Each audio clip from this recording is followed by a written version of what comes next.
നമസ്കാരം. അയോഗ്യരാക്കിയതിനെതിരെ ഹിമാചൽ പ്രദേശിലെ കോൺഗ്രസ് എംഎൽഎമാർ ഹൈക്കോടതിയെ സമീപിച്ചിരിക്കുന്നു എന്ന ഏറ്റവും പ്രധാനപ്പെട്ട റിപ്പോർട്ടുകളാണ് ഈ മണിക്കൂറുകളിൽ പുറത്തുവരുന്നത്. 6 കോൺഗ്രസ് എംഎൽഎമാരാണ് നിലവിൽ കോടതിയെ സമീപിച്ചിരിക്കുന്നത്.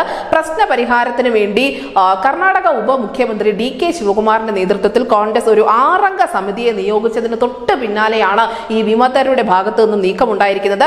എംഎൽഎമാരായ രജിന്ദർ റാണ, സുധീർ ശർമ്മ, ഇന്ദർദത്ത് ലഖൻപാൽ, ദേവീന്ദർ കുമാർ ഭൂട്ടോ, രവി താക്കൂർ, ചേതന്യ ശർമ്മ എന്നിവരായിരുന്നു അയോഗ്യരാക്കപ്പെട്ടത്. രാജ്യസഭാ തെരഞ്ഞെടുപ്പിന് ശേഷം BJP ഭരിക്കുന്ന ഹരിയാനയിലേക്ക് ഇവരെ മാറ്റിയിട്ടുണ്ടായിരുന്നു. ഇന്ന് ഹിമാചൽ പ്രദേശിലെ നിയമസഭയിലേക്ക് എത്തിയ 6 പേരെയും കയ്യടിയോടുകൂടിയാണ് BJP MLAമാർ സ്വാഗതം ചെയ്തത്. കൂറുമാറ്റ നിരോധന നിയമം ലംഘിച്ചതിനാണ് ഈ 6 MLAമാരെ അയോഗ്യരാക്കുന്നതെന്ന് സ്പീക്കർ കുൽദീപ് സിംഗ് പത്താനിയ വ്യക്തമാക്കിയിരുന്നു.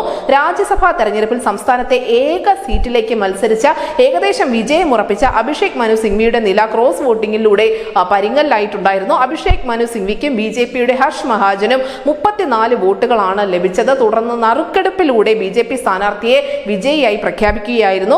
MLAമാരുടെ കൂറുമാറ്റത്തോടുകൂടി സംസ്ഥാനത്ത് സർക്കാർ കടുത്ത ഭരണ പ്രതിസന്ധിയിലേക്ക് വീണിരുന്നു. സർക്കാരിനെതിരെ വിശ്വാസ വോട്ടെടുപ്പ് ആവശ്യപ്പെട്ട് BJP ഗവർണറെ സമീപിച്ചിട്ടുമുണ്ടായിരുന്നു.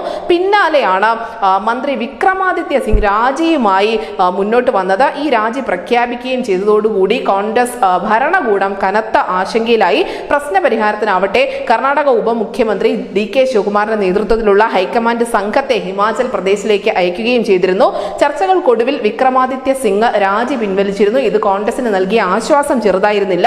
എന്നാൽ ഹിമാചൽ പ്രദേശിൽ DK മാജിക് സംഭവിച്ചിരിക്കുന്നു എന്ന് പറഞ്ഞ് ആഘോഷത്തിനിറങ്ങിയ കോൺഗ്രസ് ക്യാമ്പുകൾ ഇപ്പോൾ വലിയ നിശബ്ദതയിലാണ്. കോടതി വിധി വളരെ സുപ്രധാനമാണ്. എന്തായാലും ഹിമാചൽ പ്രദേശിൽ BJP തുടക്കമിട്ട ഒരു സസ്പെൻസ് ഒരു ഇന്റർവെല്ലിന് ശേഷം വീണ്ടും തുടങ്ങിയിരിക്കുകയാണ്.